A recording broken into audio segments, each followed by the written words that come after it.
All right, so we have to draw this for the first 5 figures. Okay, so the area is 1. Here the area is 4. Then we have 3 times 3, which is 9. 4 times 4, 16. And then 5 times 5, which is 25.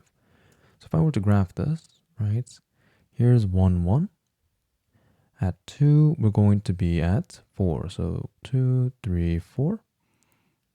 Okay, and then at 3, we're going to be at 9, right? So 4, 5, 6, 7, 8, 9. Okay, so it's hard to draw the next one, right? So at 4, it's going to be 16, which is almost double of this. So it's going to be somewhere around up here. So that's going to be around here.